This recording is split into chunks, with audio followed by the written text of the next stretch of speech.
तो दोस्तों the ट्विलिght saga नाम की जो फ्रेंचाइजी है, इसका छठा पार्ट हमें देखने को मिलने वाला है। 5 पार्ट इस मूवी के अंदर यानी फ्रेंचाइजी के अंदर देखने को मिल चुके हैं और ये छठा पार्ट हमें देखने को मिलने वाला है। इसी पर बात होगी आज की इस वीडियो में। आपने कई यूट्यूबर फैन में टीजर ट्रेलर देख लिए होगा, लेकिन ऑफिशियल जो टीजर ट्रेलर है वो आउट नहीं किया गया है और जैसे ही इसकी जो रिलीजिंग डेट है वो फिक्स की जाएगी, वो भी मैं आपको बताऊंगा कब तक ये हमें देखने को मिल सकती है। साथ ही साथ प्री प्रोडक्शन, रिलीजिंग, कास्टिंग सभी के बारे में आपको डिटेल बताने वाला हूँ। तो वीडियो को लाइक कर दें, चैनल को सब्सक्राइब कर दें, इसके बारे में आगे मैं आपको डिटेल बताता हूँ। The Twilight Saga Breaking Dawn part 2 या केवल Breaking Dawn part 2 Bill Condon द्वारा निर्देशित 2012 की अमेरिकी रोमांटिक फंतासी फिल्म है जिसकी पटकथा मेलिसा रोसेनबर्ग ने लिखी है। यह स्टेफनी मेयर के 2008 के उपन्यास ब्रेकिंग डॉन पर आधारित है। यह the Twilight Saga Breaking Dawn part 1 2011 का सीक्वल है और the Twilight Saga film series की 5वीं और अंतिम किस्त है। फिल्म में क्रिस्टन स्टीवर्ट, रॉबर्ट पैटिंसन और टेलर लॉटन ने क्रमशः बेला स्वान, एडवर्ड कुलेन और जैकब ब्लैक की अपनी भूमिकाएं दोहराई हैं। मैकेंजी फॉय ने रेनेस्मी कुलेन का किरदार निभाया है। कलाकारों की टुकड़ी में Billy Burke, Peter Facinelli, Elizabeth Reaser, Kellan Lutz, Nikki Reed. Summit Entertainment ने 10 जून 2010 को घोषणा की कि ब्रेकिंग डॉन को 2 भागों वाली फिल्म में रूपांतरित किया जाएगा। दोनों भागों के लिए मुख्य फोटोग्राफी 1 नवंबर 2010 को शुरू हुई और 22 अप्रैल 2011 को समाप्त हुई। दूसरे भाग की शूटिंग बैटन रूज और न्यू ऑरलियंस, लुइसियाना और वैंकूवर, कनाडा में की गई थी। The Twilight Saga Breaking Dawn part 2 का प्रीमियर 12 नवंबर 2012 को लॉस एंजल्स में नोकिया थिएटर एलए लाइव में हुआ और 16 नवंबर को संयुक्त राज्य अमेरिका में रिलीज किया गया। 6 फिल्म को आलोचकों से मिश्रित समीक्षा मिली, लेकिन इसने दुनिया भर में $848.6 मिलियन की कमाई की, जो 2012 की छठी सबसे ज्यादा कमाई करने वाली फिल्म बन गई। द ट्वाइलाइट सागा सीरीज की सबसे ज्यादा कमाई करने वाली फिल्म और समिट एंटरटेनमेंट द्वारा रिलीज की गई सबसे ज्यादा कमाई करने वाली फिल्म बन गई। फिल्म को 33वें गोल्डन रास्पबेरी पुरस्कार समारोह में 11 नामांकन मिले और इसने 7 पुरस्कार जीते, जिसमें सबसे खराब फिल्म भी शामिल है, जिससे यह पुरस्कार जीतने वाली सबसे ज्यादा कमाई करने वाली फिल्म बन गई। कथानक फिल्म पिछली फिल्म की घटनाओं से आगे बढ़ती है, जिसमें बेला, जिसने अभी बच्चे को जन्म दिया है, अपने मानव से पिशाच परिवर्तन से जागती है। अपने पिशाच पति एडवर्ड कलन द्वारा खून की प्यास बुझाने में मदद करने के बाद बेला को उनकी बेटी रेनेस्मी से मिलवाया जाता है। कलन के बाकी सदस्य और बेला का वेयरवोल्फ दोस्त जैकब पास में ही रहते हैं और जब जैकब रेनेस्मी के प्रति अधिकार जताता है तो बेला को पता चलता है कि उसने उस पर छाप बना ली है, एक वेयरवोल्फ घटना जो जैकब और रेनेस्मी को आत्मासाथी बनाती है। इस बीच बेला के पिता चार्ली बेला के स्वास्थ्य के बारे में अपडेट के लिए कलन परिवार से संपर्क करने की कोशिश कर रहे हैं। कलन परिवार के मुखिया और मेडिकल डॉक्टर कार्लिसले ने घोषणा की है कि उन्हें अपनी पहचान की रक्षा के लिए फोर्क्स, वाशिंगटन छोड़ना होगा। जैकब रेनेस्मी को खोने से बचने के लिए बेताब है, चार्ली से मिलने जाता है और उसे बताता है कि बेला जीवित है और अस्पष्ट रूप से बताता है कि वह बदल गई है। चार्ली को अपना भेड़िया रूप दिखाता है ताकि वह आगे कोई सवाल न पूछे। चार्ली बेला को देखने और रेनेस्मी से मिलने के लिए कुलेन हाउस जाता है। वह स्वीकार करता है कि बेला अब ठीक हो गई है, लेकिन किसी तरह अलग है।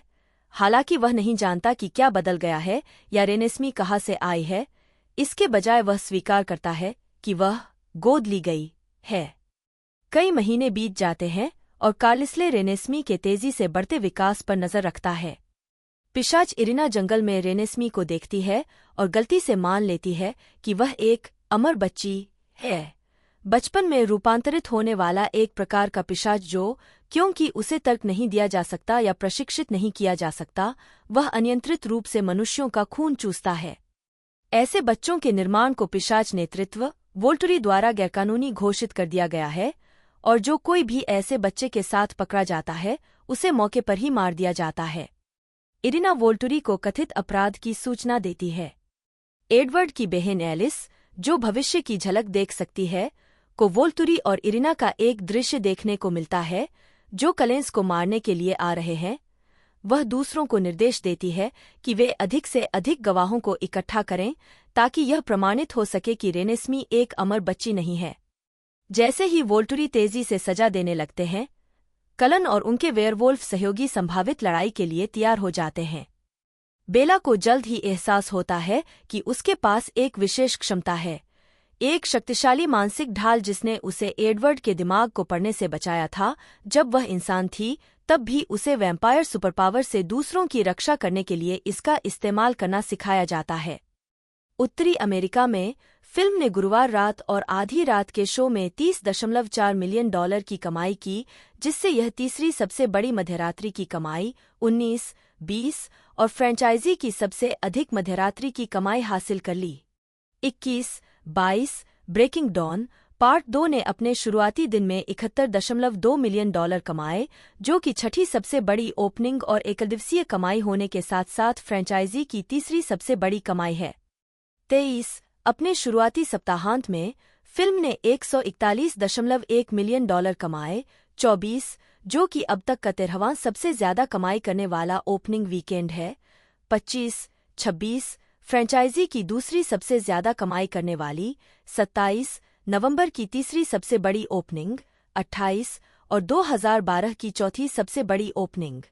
29 इसने 3 दिवसीय सप्ताहांत में $43.6 मिलियन की कमाई के साथ 69.1% की गिरावट के साथ अपने दूसरे सप्ताहांत में पहला स्थान बरकरार रखा और 5 दिवसीय थैंक्सगिविंग हॉलिडे वीकेंड पर कुल $64.4 मिलियन कमाए। 30 अपने तीसरे सप्ताहांत में ब्रेकिंग डॉन पार्ट 2 ने 60.1% की गिरावट और $17.4 मिलियन की कमाई करके फिर से नंबर 1 स्थान पर कब्जा कर लिया। 31 उत्तरी अमेरिका के बाहर फिल्म बुधवार 14 नवंबर 2012 को 6 देशों में $13.8 मिलियन की कमाई के साथ खुली। गुरुवार तक यह 37 क्षेत्रों में खुल गई थी और $38.8 मिलियन की कमाई कर चुकी थी। सभी क्षेत्रों में यह अपने पूर्ववर्ती की तुलना में समान या अधिक कमाई के साथ खुली। 33 अपने पहले शुक्रवार को 61 क्षेत्रों में विस्तार करने के बाद इसने 91.0 मिलियन कमाए।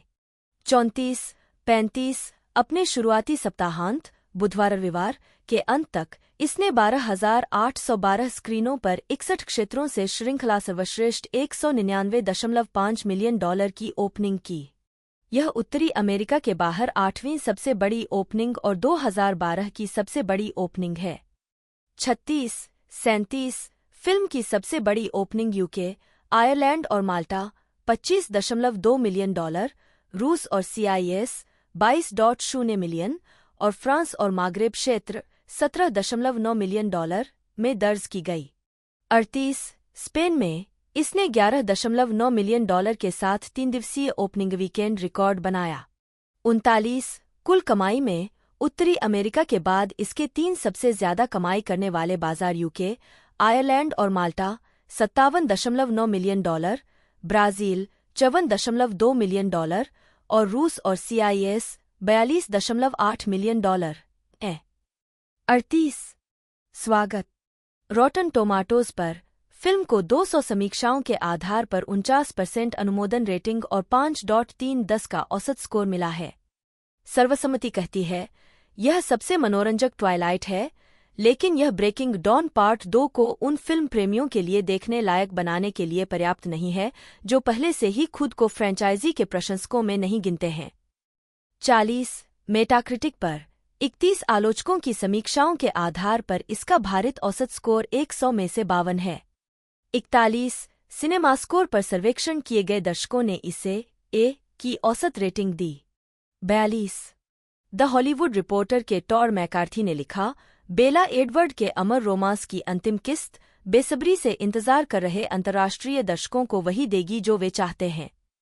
43 एंटरटेनमेंट वीकली के ओवेन ग्लीबरमैन ने कहा, ब्रेकिंग डॉन भाग 2 धीमी गति से शुरू होता है लेकिन गति पकड़ता है, और ऐसा इसलिए है क्योंकि बेला और एडवर्ड वोल्टुरी के खिलाफ एकजुट होते हैं।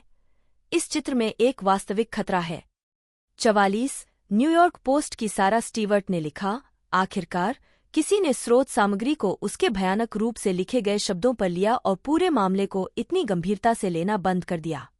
45 वैरायटी के जस्टिन चांग ने स्टीवर्ट के प्रदर्शन की प्रशंसा करते हुए कहा, अब एक उदास, निचले होंठ काटने वाली इमो लड़की नहीं, यह बेला चिकोटी, जंगली, दुर्जय और पूरी तरह से ऊर्जावान है, अपने महान रक्तपात करने वाले भाइयों के बीच भी एक देवी है।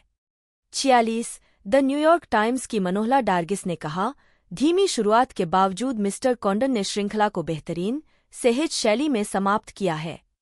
उन्होंने प्रशंसकों को वे सभी प्यारे फूल, कंडीशन्ड बाल और हल्के कामुक, स्वप्निल चुंबन दिए हैं जिनके वे हकदार हैं। 47 वोल्तुरी की सेना फोर्क्स में आती है, जिसका नेतृत्व एरो करता है, जो लोगों को छूकर उनके मन की बात पढ़ सकता है। अपने गवाहों और सहयोगियों के साथ कलेंस को देखकर वोल्तुरी हिचकिचाते हैं। कलेंस एरो को यह साबित करने में सक्षम है कि रेनेस्मी एक अमर बच्चा नहीं है। हालांकि वोल्टुरी अपने प्रतिभाशाली सदस्यों को जबरन भर्ती करने के लिए कलेंस को वश में करने के लिए उत्सुक हैं, इसलिए वे कलेंस को युद्ध में उकसाने की अपनी गलती के लिए इरिना को मार देते हैं। लेकिन एक पूरी तरह से लड़ाई शुरू होने से पहले एलिस समय पर प्रकट होती है और एरो को भविष्य की अपनी दृष्टि बताती है अगर लड़ाई होती है। एलिस के हिंसक दृश्य में कालिस्ले, एरो और दोनों पक्षों के कई अन्य लोग मारे जाते हैं, जिनमें वोल्टुरी, कुलेंस और वेयरवोल्फ शामिल हैं। एरो दृश्य से डरने के बावजूद अभी भी रेनेस्मी को मारना चाहता है क्योंकि वह पिशाचों की गोपनीयता के लिए खतरा हो सकती है। एलिस ने अपने अंतिम गवाह दक्षिण अमेरिका के एक मापुचे व्यक्ति को उजागर किया जो रेनेस्मी की तरह ही आधा मानव आधा पिशाच है। वह साबित करता है कि वह कोई खतरा नहीं है, इस धारणा का समर्थन करता है कि रेनेस्मी भी कोई खतरा नहीं है। वोल्तुरी दुखी होकर चले जाते हैं। एरो यह निष्कर्ष निकालता है कि आज कोई लड़ाई नहीं होगी। कुलेन के घर वापस आकर एलिस भविष्य की झलक देखती है, एडवर्ड और बेला को जैकब और पूरी तरह से परिपक्व रेनेस्मी का अभिवादन करते हुए देखती है, जो एक जोड़ा भी है, धूप से भरे समुद्र तट पर। एडवर्ड एलिस के मन को पढ़ लेता है और राहत महसूस करता है कि रेनेस्मी के पास उसकी रक्षा करने के लिए जैकब है। अपने पसंदीदा घास के मैदान में अकेले बेला अपनी मानसिक ढाल को दूर धकेल देती है और आखिरकार एडवर्ड को अपने मन में देखने की अनुमति देती है, उसे एक असेंबल में उनके साथ बिताए हर पल को दिखाती है। बेला द्वारा यह कहने के बाद कि किसी ने कभी किसी से उतना प्यार नहीं किया जितना मैंने तुमसे किया है, वे चुंबन करते हैं और वह रोमांटिक रूप से जवाब देता है, एक अपवाद के साथ। ढालना। मुख्य लेख, ट्वाइलाइट कलाकारों की सूची और ट्वाइलाइट पात्रों की सूची। Kristen Stewart, Bella Cullen, née Swan, Robert Pattinson, Edward Cullen, Taylor Lautner, Jacob Black, Mackenzie Foy, Renesmee Cullen, Ashley Greene, Alice Cullen, Jackson Rathbone, Jasper Hale के रूप में, पीटर फैसिनेली, कालिस्ले कुलेन के रूप में, एलिजाबेथ रीसर, एस्मे कुलेन के रूप में, Kellan Lutz, Emmett Cullen, Nikki Reed, Rosalie Hale, Billy Burke Charlie Swan के रूप में, माइकल शीन एरो के रूप में, जेमी कैंपबेल बोवर कियस के रूप में, डकोटा फैनिंग जेन के रूप में, मार्कस के रूप में क्रिस्टोफर हेयरडाहल, कैमरन ब्राइट, एलेक्स, केसी लाबो, केट के रूप में, मियाना ब्यूरिंग, तान्या के रूप में, मैगी ग्रेस, इरीना, ली पेस, गैरेट, क्रिश्चियन कैमार्गो, एलिएजर, मिया मेस्ट्रो कार्मेन के रूप में, नोएल फिशर, व्लादिमीर, स्टीफन के रूप में गुरी वेनबर्ग, जो एंडरसन, एलिस्टेयर, एंजेला सराफियान, टिया के रूप में, रामी मालेक, बेंजामिन, डैनियल कुडमोर, फेलिक्स, जूडिथ शेकोनी, जाफरीना के रूप में, ट्रेसी हिगिंस सेन्ना के रूप में, डेमेट्री के रूप में चार्ली बेवले, जेडी पार्डो नहुएल के रूप में, मारिसा क्विन हुइलेन के रूप में, बूबू स्टीवर्ट, सेठ क्लियरवाटर, Julia Jones, Leah Clearwater, Alex Rice, Sue Clearwater, Wendell Pierce, Jenks, Lateef Crowder, Santiago के रूप में, एंड्रिया पॉवेल साशा के रूप में, बिली वेगेंसेलर, वसीली के रूप में, टोनी ट्रक्स, मैरी के रूप में, एंड्रिया गेब्रियल केबी के रूप में, सैम उले के रूप में चास्के स्पेंसर, उमर मेटवली, अमुन, वेलोरी करी चालोट के रूप में, मार्लेन बार्न्स मैगी के रूप में, Erik Odom, Peter, Lisa Howard Siobhan के रूप में, Bill Tangradi, Randall, Patrick Brennan, Liam, Amadou Ly Henri के रूप में, Janelle Froehlich, Yvette, Masami Kosaka, Toshiro, ग्राजी नूस वुल्फ ग्राजी के रूप में, Gil Birmingham, Sarah Clarke, Michael Welch, Anna Kendrick, Christian Serratos, Justin Chon, Cam Gigandet, Edi Gathegi, Rachelle Lefevre, Kiowa Gordon, Tyson Houseman, Alex Meraz, Bronson Pelletier, Graham Greene, Tinsel Korey, Alex rice, Xavier Samuel, जोडेल फेलैंड, Bryce Dallas Howard और Carolina विर्गुएज पिछली फिल्मों से प्रीक्रेडिट montage के दौरान अभिलेखीय cameo उपस्थिति बनाते हैं, जिसमें क्रिस्टीना पेरी के ए थाउजेंड ईयर्स का युगल संस्करण शामिल है, जिसमें स्टीव काजी दूसरी आवाज के रूप में है। 7. उत्पादन। यह भी देखें the Twilight Saga Breaking Dawn भाग 1 प्रोडक्शन। विकास 10 जून 2010 को समिट एंटरटेनमेंट ने घोषणा की कि उपन्यास ब्रेकिंग डॉन के 2 भाग के रूपांतरण की शूटिंग नवंबर में शुरू होगी और यह स्पष्ट किया कि सभी प्रमुख अभिनेता दोनों भागों के लिए वापस आएंगे। 7.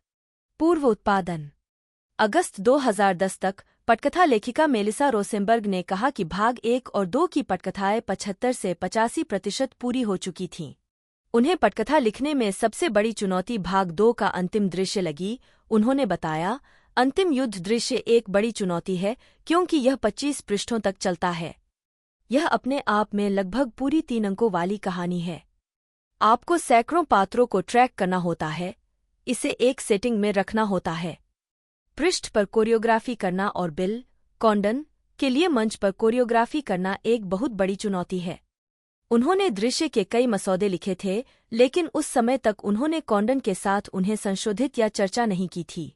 उन्होंने कहा, स्टंट समन्वयक के साथ बैठकर बैले बनाना अगली बड़ी बाधा है। यह बहुत काम है। मैं थक गई हूं, लेकिन हम उन्हें अब तक की सबसे अच्छी पटकथाएं बनाने के लिए प्रतिबद्ध हैं। 8. निर्माता विक गॉडफ्रे ने भाग 2 को जीवमरण के दाव के संदर्भ में एक एक्शन फिल्म कहा और कहा कि भाग 1 में नवविवाहित तनाव की पीड़ाएं हैं जो एक काल्पनिक फिल्म में भी देखी जा सकती हैं। विवाह वैसा अनुभव नहीं है जैसा उन्होंने सोचा था। 9. गॉडफ्रे ने बेला के पिशाच बनने से पहले और बाद के समय के बीच अंतर करने के लिए दूसरी फिल्म को 3D में रिलीज करने पर विचार किया।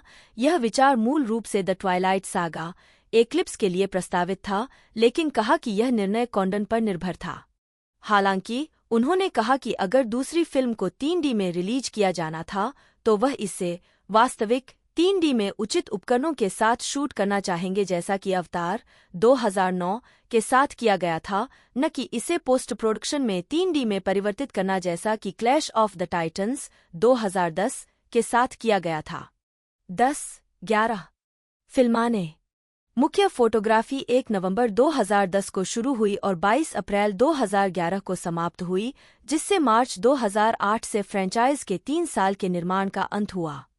फिल्मांकन बैटन रूज और न्यू ऑरलियंस, लुइसियाना और वैंकूवर, कनाडा में स्थान पर शूट किया गया था। बैटन रूज में रैले स्टूडियो में भी फिल्मांकन हुआ।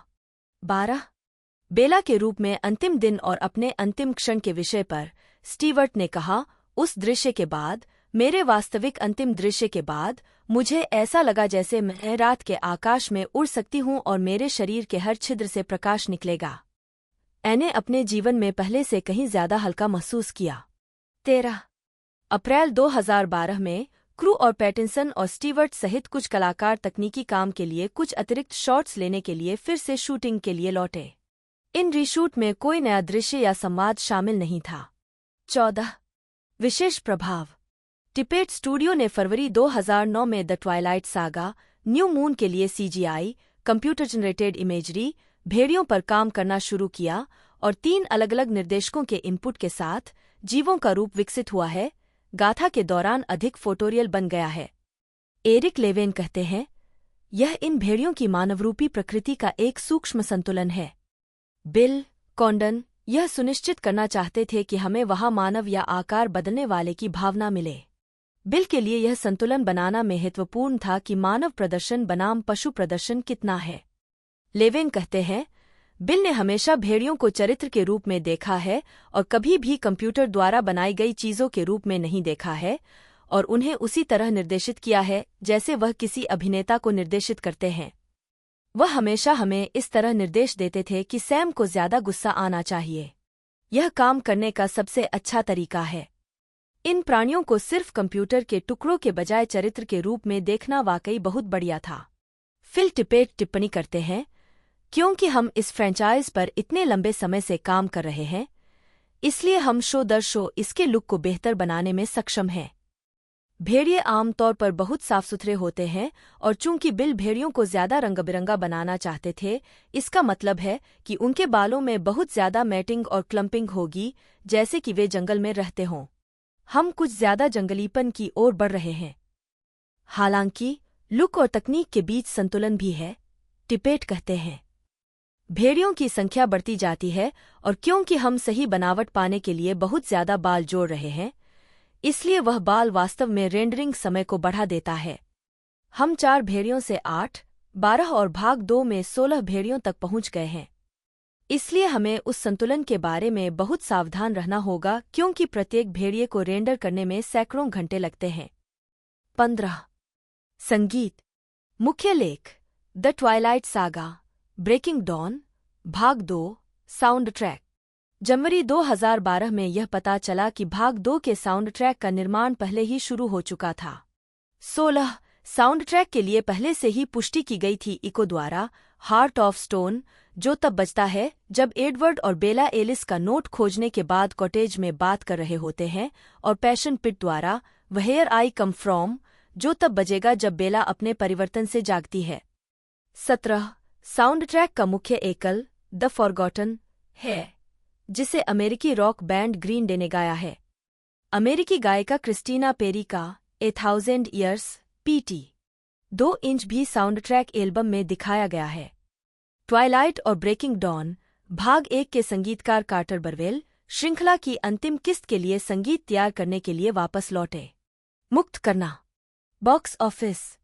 The Twilight Saga Breaking Dawn part 2 ने उत्तरी अमेरिका में $292 मिलियन और अन्य क्षेत्रों में $537 मिलियन कमाए, जिससे दुनिया भर में कुल $829.6 मिलियन की कमाई हुई। 4 यह फिल्म 2012 की छठी सबसे ज्यादा कमाई करने वाली फिल्म है, और ट्वाइलाइट सीरीज की सबसे ज्यादा कमाई करने वाली फिल्म है। इसने दुनिया भर में $340.9 मिलियन की ओपनिंग की, जो अब तक की 8वीं सबसे बड़ी ट्वाइलाइट फ्रेंचाइजी के लिए सबसे बड़ी और गर्मियों की अवधि के बाहर रिलीज होने वाली किसी भी फिल्म के लिए सबसे बड़ी थी। 18 शिकागो सन-टाइम्स के रोजर एबर्ट ने फिल्म को 4 में से 2.5 स्टार दिए और कहा, इसके दर्शक, जो इन फिल्मों को वाकई बहुत गंभीरता से लेते हैं, वे इसका खून पीकर रह जाएंगे। सनसनीखेज समापन अनुक्रम पर एक भी खामी छोड़ने का आरोप नहीं लगाया जा सकता, यहाँ तक कि उन खामियों में से भी नहीं जिनके बारे में हमें पता नहीं था। उन्होंने यह कहते हुए निष्कर्ष निकाला, ब्रेकिंग डॉन भाग 2 किसी भी प्रमुख फिल्म फ्रेंचाइज में सबसे गंभीर प्रविष्टियों में से एक होनी चाहिए। इसने दमदार प्रदर्शन किया और मुझे लगता है कि प्रशंसक प्रसन्न होंगे। 48 एम्पायर की हेलेन ओहारा ने फिल्म को मिश्रित समीक्षा दी और कहा, प्रशंसक उत्साहित होंगे, अन्य दर्शक भ्रमित होंगे, लेकिन आमतौर पर एक ऐसी गाथा से मनोरंजन करेंगे जिसका रोमांस केवल इसकी विचित्रता से मेल खाता है। 49 home media. The Twilight Saga Breaking Dawn part 2 को 2 मार्च 2013 को DVD और ब्लूरे पर रिलीज किया गया था। 50 1 जून 2014 तक ब्रेकिंग डॉन पार्ट 2 ने 4, 810, 249 DVD के साथ साथ 1, 224, 869 ब्लूरे डिस्क क्रमशः 71, 418, 469 और 24, 472, 107 में बेचीं, जिनकी कुल कीमत 99, 195, 325 थी। 51 उपोत्पाद। सितंबर 2016 में लायंसगेट के सहाध्यक्ष पैट्रिक वात्सबर्गर ने कहा कि सीक्वल एक संभावना थी, लेकिन यह तभी आगे बढ़ेगा जब स्टेफनी मेयर ऐसा करना चाहेंगी। 52 8 अगस्त 2017 को वैराइटी ने बताया कि लायंसगेट के CEO जॉन फेल्टहाइमर को द ट्वाइलाइट सागा के लिए स्पिन ऑफ बनाने में रुचि है और इस विचार का पता लगाने के लिए एक लेखकों का कमरा बनाना चाहते हैं। 53 पुरस्कार। वर्ष पुरस्कार वर्ग प्राप्तकर्ता परिणाम संदर्भ 2013 Empire Cinemas Alternative Movie Awards सर्वश्रेष्ठ ऑन स्क्रीन जोड़ी एडवर्ड कुलेन, रॉबर्ट पैटिंसन और बेला स्वान, क्रिस्टन स्टीवर्ट जीत गया 54। सर्वश्रेष्ठ ऑन स्क्रीन चुंबन एडवर्ड कुलेन, रॉबर्ट पैटिंसन और बेला स्वान, क्रिस्टन स्टीवर्ट जीत गया। सर्वश्रेष्ठ लड़ाई दृश्य ब्रेकिंग डॉन भाग 2 जीत गया।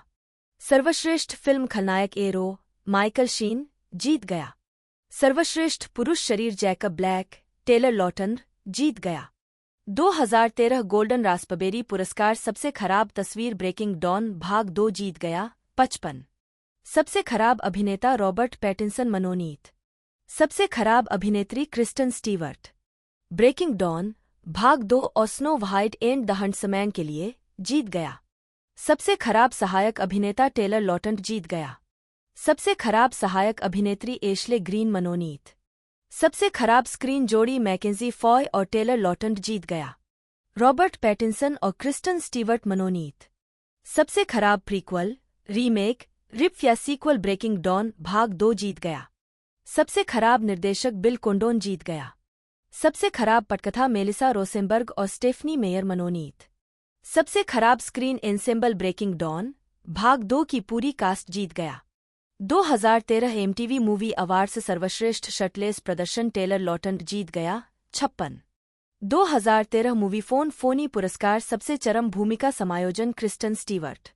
ब्रेकिंग डॉन भाग 2 और ऑन द रोड के लिए जीत गया 57। 2013 निकेलोडियन किड्स चॉइस अवार्ड्स पसंदीदा फिल्म अभिनेत्री क्रिस्टन स्टीवर्ट जीत गया 58। 2013 Nickelodeon UK kids choice awards पसंदीदा यूके अभिनेता रॉबर्ट पैटिंसन जीत गया 59। 2013 पीपुल्स चॉइस अवार्ड्स पसंदीदा मूवी प्रशंसक अनुसन ट्विहार्ड्स जीत गया 60। 2013 रिचर्ड एटनबरो फिल्म पुरस्कार वर्ष का सर्वश्रेष्ठ ब्रिटिश कलाकार रॉबर्ट पैटिंसन जीत गया 61। 2013 वर्जिन मीडिया पुरस्कार सबसे हॉट फिल्म अभिनेता रॉबर्ट पैटिंसन जीत गया 62।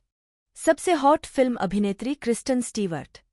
कॉन्डन 22 फरवरी 2009 को प्रसारित 81वें अकादमी पुरस्कार टेलीविजन प्रसारण के कार्यकारी निर्माता थे। उन्होंने निर्माता लॉरेंस मार्क के साथ मिलकर काम किया। 21 कॉन्डन ने the Twilight Saga, Breaking Dawn 2011 और 2012 के दोनों भागों का निर्देशन किया, जिसे स्टीफनी मेयर द्वारा द ट्वाइलाइट सागा के चौथे और अंतिम उपन्यास से रूपांतरित किया गया था। इन फिल्मों के लिए उन्हें 2 बार रेजी फॉर वर्स्ट डायरेक्टर के लिए नामांकित किया गया, जिसमें से भाग 2 के लिए उन्हें पुरस्कार मिला। 22 कॉन्डन ने बेनेडिक्ट कम्बरबैच अभिनीत विकीलीक्स के बारे में एक थ्रिलर द फिफ्थ एस्टेट 2013 का निर्देशन किया। उन्होंने कहा कि उन्होंने गति में बदलाव के लिए इस परियोजना को चुना और एक बहुत ही जटिल विषय के लिए इसके गैरवैचारिक दृष्टिकोण को पसंद किया। उन्होंने इसे पत्रकारिता थ्रिलर की महान परंपरा में देखा। 23 इसे आलोचकों से मिश्रित प्रतिक्रियाएं मिलीं और बॉक्स ऑफिस पर इसका प्रदर्शन कम रहा। 24 2013 के अंत में उन्होंने ला जोला प्लेहाउस में 1997 के स्टेज म्यूजिकल साइड शो के संशोधित संस्करण का निर्देशन किया। इस संशोधन का एक प्रोडक्शन जून और जुलाई 2014 में कैनेडी सेंटर में खेला गया। चार्ल्स इशरवुड ने इसे द न्यूयॉर्क टाइम्स में म्यूजिकल के एक पूर्ण पैमाने पर पुनर्कल्पना के रूप में वर्णित किया, जिसमें कई गानों का जोड़ और घटाव, दूसरों का पुनर्व्यवस्थापन और कॉन्डन द्वारा योगदान किए गए नए संवाद शामिल थे। 25 उस प्रोडक्शन को ब्रॉडवे में गिरावट में स्थानांतरित होने पर उत्कृष्ट समीक्षा मिली, लेकिन यह बॉक्स ऑफिस पर असफल साबित हुई और सिर्फ 7 हफ्तों के बाद बंद हो गई। 26 2015 में कॉन्डन ने इयान मैकेलेन अभिनीत मिस्टर होम्स का निर्देशन किया। कॉन्डन ने गॉड्स एंड मॉन्स्टर्स से इसकी समानता पर ध्यान दिया, न केवल इसके मुख्य अभिनेता के कारण बल्कि इसलिए भी कि दोनों फिल्में बुढ़ापे और मृत्यु दर के बारे में हैं। आपके पास एक प्रसिद्ध व्यक्ति है जो अपनी सार्वजनिक छवि के पतन का सामना कर रहा है। 27 कॉन्डन ने 2017 की डिज्नी की लाइव एक्शन फिल्म रूपांतरण का निर्देशन किया, जो 1991 की animated film beauty and the beast पर आधारित है, जिसमें एम्मा वाटसन और डैन स्टीवंस ने अभिनय किया है। 17 मार्च 2017 को फिल्म की निर्धारित रिलीज से कुछ हफ्ते पहले कॉन्डन ने घोषणा की कि एक किरदार ले फॉ में एक अच्छा, विशेष रूप से समलैंगिक क्षण है, जिसके परिणामस्वरूप विपरीत समर्थन और निंदा का इंटरनेट मेल्टडाउन हुआ। 28 उन्होंने ह्यूग जैकमैन अभिनीत और दिसंबर 2017 में रिलीज हुई पीटी बार्नम की जीवनी द ग्रेटेस्ट शोमैन के लिए पटकथा का सहलेखन किया। उन्होंने सहलेखक जेनी बिक्स के मसौदे को फिर से लिखा। 29 अक्टूबर 2017 में कॉन्डन ने यूनिवर्सल पिक्चर्स के लिए ब्राइड ऑफ फ्रैंकस्टीन के रीमेक के प्री प्रोडक्शन को स्थगित कर दिया। डेडलाइन हॉलीवुड ने बताया कि कॉन्डन और डेविड कोएब स्क्रिप्ट पर फिर से काम करना चाहते थे। 30 कॉन्डन लॉस एंजल्स में इंडिपेंडेंट फीचर प्रोजेक्ट्स IFP के सदस्य हैं, जो एक गैर लाभकारी संगठन है जो स्वतंत्र फिल्मों का समर्थन करता है। साथ ही वह इंडिपेंडेंट राइटर्स स्टीयरिंग कमेटी के भी सदस्य हैं, जिसकी शुरुआत writers guild of America WGA द्वारा की गई थी।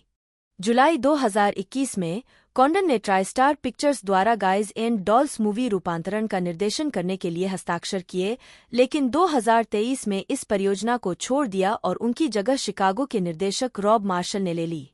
31 उसी वर्ष उन्होंने कम फ्रॉम अवे के ब्रॉडवे प्रोडक्शन के लाइव स्टेज फिल्मांकन का सहनिर्माण किया, जिसे एप्पल TV+ पर स्ट्रीमिंग के लिए रिलीज किया गया था। 32 दिसंबर 2023 में यह घोषणा की गई कि कॉन्डन किस ऑफ द स्पाइडर वुमन के संगीत संस्करण के फिल्म रूपांतरण को लिखेंगे और निर्देशित करेंगे, जिसमें जेनिफर लोपेज स्टार और सहकार्यकारी निर्माता के रूप में जुड़ी होंगी। 33 व्यक्तिगत जीवन कॉन्डन समलैंगिक है। 34 वह जैक मॉरिसी के साथ दीर्घकालिक रिश्ते में है। 35-36 फिल्मोग्राफी पतली परत वर्ष शीर्षक निदेशक लेखक निर्माता नोट्स 1981 अजीब व्यवहार नहीं हाँ नहीं सहयोगी निर्माता भी 1983 अजीब आक्रमणकारी नहीं हाँ नहीं नामांकित सर्वश्रेष्ठ लेखन के लिए सैटर्न पुरस्कार 1987 बेहन बेहन हाँ हाँ नहीं 1991 FX2 नहीं हाँ नहीं 1995 Candyman Farewell to the Flesh हाँ नहीं नहीं 1998 देवता और राक्षस हाँ हाँ नहीं सर्वश्रेष्ठ रूपांतरित पटकथा के लिए अकादमी पुरस्कार 2002 शिकागो नहीं हाँ नहीं नामांकित सर्वश्रेष्ठ रूपांतरित पटकथा के लिए अकादमी पुरस्कार नामांकित सर्वश्रेष्ठ पटकथा के लिए गोल्डन ग्लोब पुरस्कार 2004 किनसे हाँ हाँ नहीं 2006 ख्वाबों वाली लड़कियां हाँ हाँ नहीं 2007 खुशी का शॉर्टकट नहीं हाँ नहीं 2001 में फिल्माया गया 2011 the Twilight Saga Breaking Dawn भाग 1 हाँ नहीं विलियम कॉन्डन जन्म 22 अक्टूबर 1955 एक अमेरिकी निर्देशक और पटकथा लेखक हैं। कॉन्डन को gods and Monsters Chicago Kinsey Dreamgirls the Twilight Saga Breaking Dawn part 1 the Twilight Saga Breaking Dawn part 2 और ब्यूटी एंड द बीस्ट सहित कई सफल और प्रशंसित फिल्मों के लेखन और या निर्देशन के लिए जाना जाता है। उन्हें सर्वश्रेष्ठ रूपांतरित पटकथा के लिए अकादमी पुरस्कार के लिए 2 नामांकन मिले हैं, गॉड्स एंड मॉन्स्टर्स और शिकागो, जिसमें से उन्होंने पहली बार जीत हासिल की। प्रारंभिक जीवन कॉन्डन का जन्म 22 अक्टूबर 1955 को न्यूयॉर्क शहर में हुआ था। 2 एक पुलिस जासूस के बेटे। 3 और उनका पालनपोषण एक आयरिश कैथोलिक परिवार में हुआ था। 4-5 उन्होंने कोलंबिया विश्वविद्यालय के रेजिस हाई स्कूल और कोलंबिया कॉलेज में पढ़ाई की। 1976 में दर्शनशास्त्र में डिग्री के साथ स्नातक किया। 2 फिल्मों ने कॉन्डन के शुरुआती जीवन पर महत्वपूर्ण प्रभाव डाला। 12 साल की उम्र में उन्होंने बोनी और क्लाइड को पहली बार देखने के बाद खुद को पटकथा लेखन की ओर आकर्षित पाया। 6 कॉलेज में उन्होंने स्वीट चैरिटी 1969 देखी, जिसके कारण उन फिल्मों के साथ उनका आजीवन प्रेम संबंध बन गया, जिन्हें अपने समय में निंदित और अस्वीकार किया जाता है। 4 कॉलेज पूरा करने के बाद कॉन्डन ने अमेरिकन फिल्म और मिलीमीटर सहित फिल्म पत्रिकाओं के लिए एक पत्रकार के रूप में काम किया। 1981 में उन्होंने द विलेज वॉयस द्वारा प्रायोजित दुनिया की सबसे कठिन फिल्म ट्रिविया क्विज जीती। 7 आजीविका एक फिल्म निर्माता के रूप में उनका करियर स्वतंत्र फीचर स्ट्रेंज बिहेवियर 1981 की पटकथाओं के साथ शुरू हुआ, जो 1950 के दशक की पल्प हॉरर फिल्मों के लिए एक श्रद्धांजलि थी। 8 और science fiction feature strange invaders 1983, जिसमें नैन्सी एलन और वालेस शॉन ने अभिनय किया था। 9. उनकी निर्देशन की पहली फिल्म सिस्टर 1987 थी, जो एरिक स्टोल्ट्स और जेनिफर जेसन लेह अभिनीत एक भयानक दक्षिणी गॉथिक रहस्य थी। टेस्ट स्क्रीनिंग के कारण फिल्म में बड़े बदलाव हुए, जो फिर भी एक महत्वपूर्ण विफलता साबित हुई जिसने कॉन्डन के करियर को पीछे धकेल दिया। 10. कॉन्डन कुछ साल बाद टीवी के लिए बनी थ्रिलर की एक श्रृंखला का निर्देशन करते हुए उभरे, जिसमें मर्डर 101 1991 भी शामिल है, जिसने कॉन्डन और सहलेखक रॉय जोहानसन को उनकी पटकथा के लिए 1992 का एडगर पुरस्कार दिलाया। 11. इस अवधि के दौरान उन्होंने थ्रिलर FX2 1991 की पटकथा भी लिखी, जिसे ऑस्ट्रेलियाई निर्देशक रिचर्ड फ्रैंकलिन ने निर्देशित किया था। 12.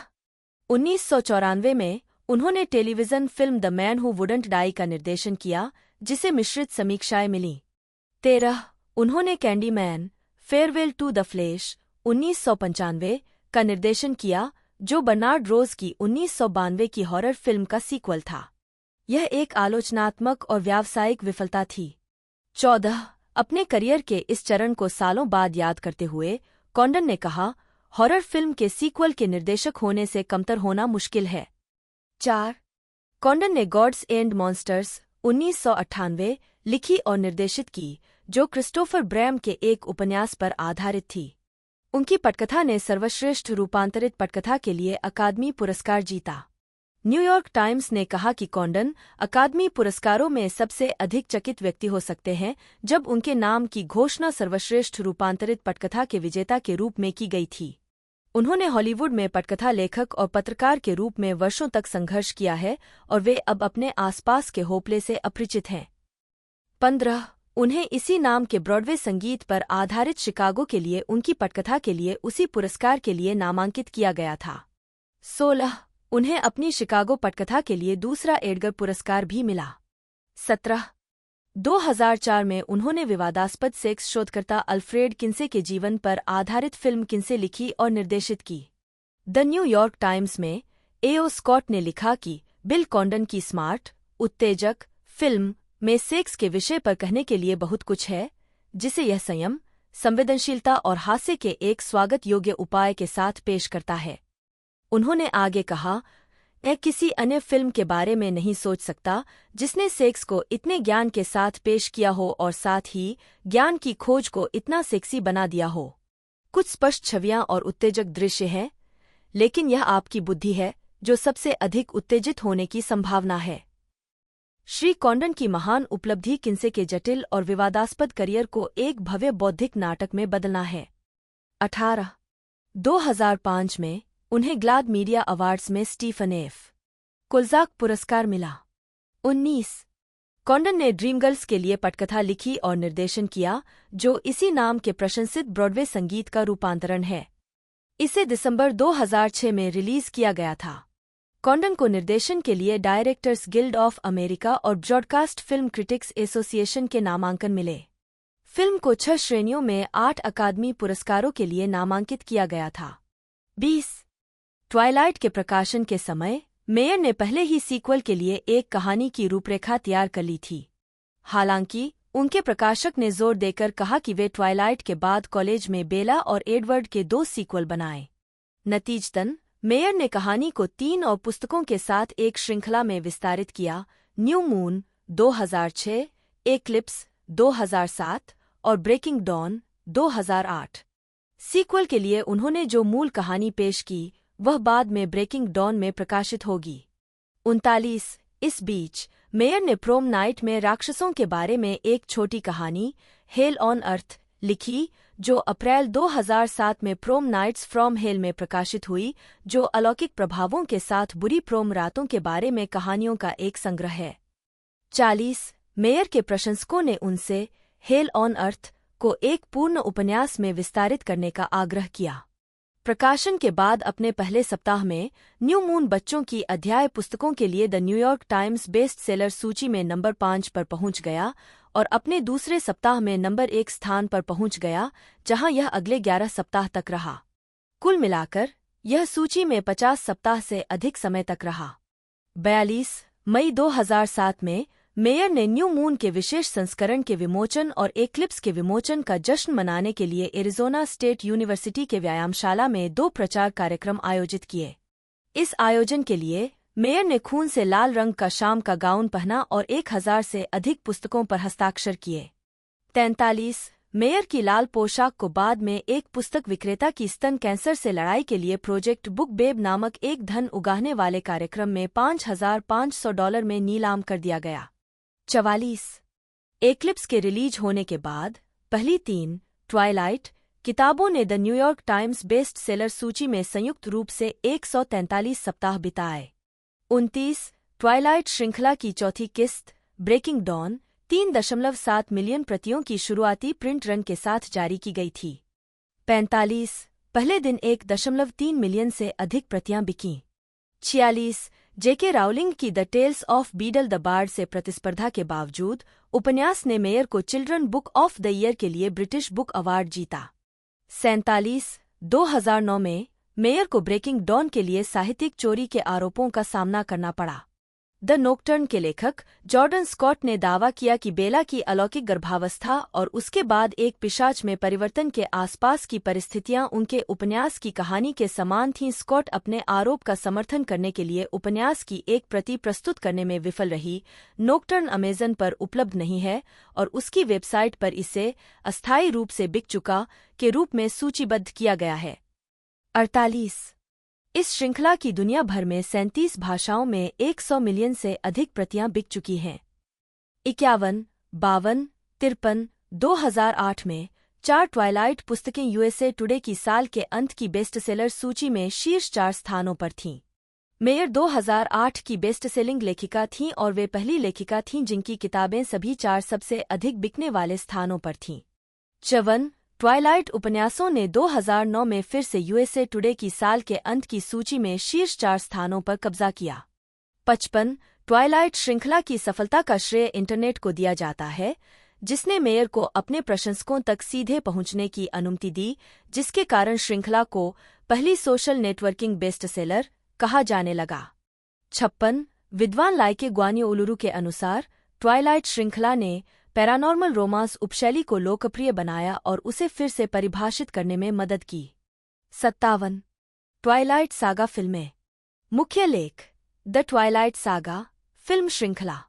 2004 में पैरामाउंट की एमटीवी फिल्म्स और मेवरिक फिल्म्स ने अपने संभावित मुनाफे को अधिकतम करने के लिए पुस्तक के प्रकाशित होने से पहले ट्वाइलाइट को चुना। लिखित पटकथा उपन्यास से बहुत अलग थी, हालांकि फिल्म को टर्न अराउंड में डाल दिया गया था। 2006 में समिट एंटरटेनमेंट के अध्यक्ष एरिक फेग ने मेयर के साथ यह आश्वासन देकर एक सौदा करने का प्रयास किया कि फिल्म उपन्यास के प्रति सच्ची होगी और किसी भी पिशाच चरित्र को मानव की तुलना में लंबे या अधिक स्पष्ट कैनाइन या कृंतक दांतों के साथ चित्रित नहीं किया जाएगा। 58 2007 में अधिकार समिट एंटरटेनमेंट को बेच दिए गए थे। 59 कैथरीन हार्डविक को फिल्म का निर्देशन करने के लिए चुना गया था और मेलिसा रोसेनबर्ग ने नई पटकथा लिखी थी।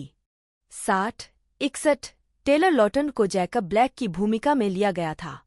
62 21 नवंबर 2008 को रिलीज हुई। 63 फिल्म को अनुकूल समीक्षा मिली। रोजर एबर्ट ने फिल्म को रसीला और खूबसूरत कहा और पीटर ब्रडशॉ ने कहा कि यह बेहद मनोरंजक थी। 64 फिल्म बॉक्स ऑफिस पर सफल रही और उस समय तक चौथी सबसे ज्यादा कमाई करने वाली नवंबर ओपनिंग वीकेंड रिलीज बन गई। 65 मेयर एक डिनर सीन में एक संक्षिप्त कैमियो उपस्थिति बनाती हैं।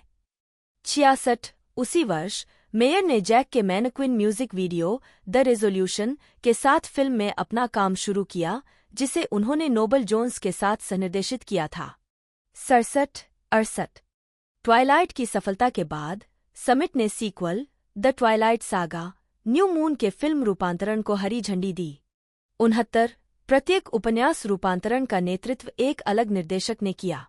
70 क्रिस वीट्स ने न्यू मून का निर्देशन किया। 71 जिसे 20 नवंबर 2009 को रिलीज किया गया था। 72 ओपनिंग नाइट पर न्यू मून ने ओपनिंग डे पर सबसे अधिक एकदिवसीय घरेलू सकल का रिकॉर्ड तोड़ दिया, जो पहले है Harry Potter and the half blood Prince द्वारा निर्धारित किया गया था।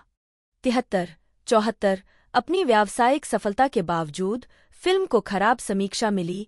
रोजर एबर्ट ने फिल्म की धीमी गति की आलोचना की और द टेलीग्राफ के टिम रॉबी ने भी इसी तरह कहा, फिल्म हमें यातनापूर्ण लालसा के सभी अपेक्षित रूप देती है और बहुत कुछ नहीं। 75-76 डेविड स्लेड द्वारा निर्देशित द ट्वाइलाइट सागा एक्लिप्स श्रृंखला की तीसरी पुस्तक का एक रूपांतरण 30 जून 2010 को जारी किया गया था। द गार्जियन के एक लेख में बताया गया कि यह अधिक सिनेमाई होने और रोमांस और अलौकिक के बीच बेहतर संतुलन बनाने के लिए आलोचनात्मक समिति के अनुसार श्रृंखला की सर्वश्रेष्ठ फिल्म थी। 77 हालांकि द टेलीग्राफ के एक लेख ने द गार्जियन के दावे का खंडन किया, जिसमें तर्क दिया गया कि ट्वाइलाइट शाश्वत अंधकार की शक्तियों और हाई स्कूल की कठोरता के बीच पूरी तरह से सीधे साधे विपरीतता के कारण श्रृंखला की सर्वश्रेष्ठ फिल्म बनी रही। 78 ब्रेकिंग डॉन के अधिकार पहले ही प्राप्त कर लेने के बाद 79 समिट ने 2 भाग के अनुकूलन को मंजूरी दे दी। 80 2011 में मेयर ने निर्माता मेघन हिब्बेट के साथ फिकल फिश फिल्म्स अपनी खुद की प्रोडक्शन कंपनी शुरू की। मेयर ने 2011 का अधिकांश समय ब्रेकिंग डॉन के दोनों भागों के निर्माण में बिताया। 81 साथ ही शैनन हेल के उपन्यास ऑस्टिनलैंड के फिल्म रूपांतरण में भी। 82 ब्रेकिंग डॉन भाग 1 18 नवंबर 2011 को रिलीज किया गया था और दूसरा भाग 16 नवंबर 2012 को रिलीज किया गया था। 83 फिल्म के पहले भाग को मिश्रित समीक्षा मिली। 84-85 फिल्म के दूसरे भाग को रोजर एबर्ट द्वारा अंत को सनसनीखेज कहने के साथ अधिक सकारात्मक समीक्षा मिली। आलोचकों ने अभिनय की भी प्रशंसा की, विशेष रूप से स्टीवर्ट की। 86 ट्वाइलाइट सागा बॉक्स ऑफिस पर सफल रही। $373 मिलियन के संयुक्त बजट के साथ 5 फिल्मों की श्रृंखला ने दुनिया भर में $3.341 बिलियन कमाए। 87 व्यावसायिक सफलता के बावजूद फिल्मों की बड़े पैमाने पर आलोचना की गई। ब्रेकिंग डॉन पार्ट 2 ने सबसे खराब फिल्म, सबसे खराब सीक्वल और सबसे खराब स्क्रीन जोड़ी टेलर लॉटन और मैकेंजी फॉय के लिए सहित 7 गोल्डन रास्पबेरी पुरस्कार, रेजी पुरस्कार जीते। 88 श्रृंखला ने 2 पैरोडी फिल्में बनाईं, वैम्पायर सक और ब्रेकिंग विंड, जो आलोचनात्मक रूप से असफल रहीं। 89 90 91 2009 में स्टीफनी मेयर को फोर्ब्स सेलिब्रिटी 100 दुनिया की सबसे शक्तिशाली हस्तियों की सूची में शामिल किया गया था, जो 26वें स्थान पर थी। उनकी वार्षिक कमाई $50 मिलियन से अधिक थी। 5 उसी वर्ष मेयर को फोर्ब्स की हॉलीवुड की सबसे अधिक कमाई करने वाली महिलाओं की सूची में नंबर 5 पर स्थान दिया गया था। सूची में एकमात्र लेखिका थीं और यह नोट किया गया था कि युवावेस्क पिशाच पुस्तकों की ट्वाइलाइट श्रृंखला ने प्रकाशन और फिल्म जगत में तूफान ला दिया है। 92 2010 में फोर्ब्स ने उन्हें $40 मिलियन की वार्षिक कमाई के साथ नंबर 59 सबसे शक्तिशाली सेलिब्रिटी के रूप में स्थान दिया। 93 मेयर 2009 में इसके बाद के ट्वाइलाइट प्रकाशन। अगस्त 2009 में यूएसए टुडे ने खुलासा किया कि मेयर ने उनकी बेस्टसेलर सूची में जेके राउलिंग का रिकॉर्ड तोड़ दिया। 4 ट्वाइलाइट पुस्तकों ने शीर्ष 10 में 52 सीधे सप्ताह बिताए थे। 94 कुल मिलाकर पुस्तकों ने the New York times best seller सूची में 235 सप्ताह से अधिक समय बिताया है। 95 श्रृंखला में चौथी प्रविष्टि के पूरा होने पर मेयर ने संकेत दिया कि ब्रेकिंग डॉन बेला स्वान के दृष्टिकोण से बताया जाने वाला अंतिम उपन्यास होगा। 96 2015 में उन्होंने बेस्टसेलिंग फ्रेंचाइजी की 10वीं वर्षगांठ के सम्मान में लाइफ एंड डेथ ट्वाइलाइट रीइमेजिनर नामक एक नई पुस्तक प्रकाशित की, जिसमें मूल नायकों के लिंग बदल दिए गए। 97 30 मार्च 2010 को यह घोषणा की गई कि मेयर ने the Short Second Life of Bree Tanner नामक 200 पृष्ठ का एक उपन्यास लिखा है। यह पुस्तक 5 जून 2010 को एटम द्वारा जारी की गई थी और आधिकारिक वेबसाइट पर 7 जून से 5 जुलाई के बीच मुफ्त में उपलब्ध थी। 98 the Short Second Life of Bree Tanner के विमोचन के बाद स्टेफनी मेयर ने हैती और चिली में भूकंप के पीड़ितों की सहायता के लिए American Red Cross Relief Fund को $1.5 मिलियन का दान दिया। जिन लोगों ने मुफ्त ईबुक का लाभ उठाया, उन्हें रेड क्रॉस को दान करने के लिए भी प्रोत्साहित किया गया। 99 100 101 मिडनाइट सन को ट्वाइलाइट श्रृंखला का एक साथी उपन्यास होना था। उपन्यास का उद्देश्य ट्वाइलाइट उपन्यास की घटनाओं का पुनर्कथन होना था, लेकिन एडवर्ड कलन के दृष्टिकोण से। मेयर को उम्मीद थी कि ब्रेकिंग डॉन के रिलीज होने के तुरंत बाद मिडनाइट सन प्रकाशित हो जाएगा, लेकिन इसके पहले 12 अध्यायों के रफ ड्राफ्ट के ऑनलाइन लीक होने के बाद मेयर ने इस परियोजना को अनिश्चित काल के लिए स्थगित करने का फैसला किया। 9. एक ड्राफ्ट के रिलीज होने से परेशान, जिसे उन्होंने गड़बड़ और त्रुटिपूर्ण कहा, मेयर ने ट्वाइलाइट से असंबंधित पुस्तकों को आगे बढ़ाने का फैसला किया। 102. उन्होंने मिडनाइट सन के एक लंबे चरित्र विकास अभ्यास की असंपादित और अधूरी पांडुलिपि को अपनी वेबसाइट पर उपलब्ध कराया। 103. 2015 में उपन्यास की लिंगस्वैप्ड रिटेलिंग लाइफ एंड डेथ के साथ ट्वाइलाइट सीरीज को फिर से देखने के बाद मिडनाइट सन की रिलीज को अस्थायी रूप से फिर से योजनाबद्ध किया गया था। हालांकि 2015 में Grey 50 Shades of Grey as Told by Christian की रिलीज ने मिडनाइट सन को रिलीज करने की मेयर की योजनाओं को रोक दिया और खट्टा कर दिया, क्योंकि ग्रे को भी पुरुष के नजरिए से बताया गया था। मेयर ने न्यूयॉर्क कॉमिक कॉन पैनल में कहा कि यह एक शाब्दिक फ्लिप द टेबल मोमेंट था, यह स्वीकार करते हुए कि मिडनाइट सन एक तरह से अभिशप्त है। इसके कारण उपन्यास को अनिश्चित काल के लिए रोक दिया गया। 102. 104. 2018 में द गार्जियन के एक लेख के अनुसार मिडनाइट सन अब पाइपलाइन में नहीं था। 89. हालांकि मई 2020 में यह घोषणा की गई थी कि मिडनाइट सन 4 अगस्त 2020 को रिलीज होगी।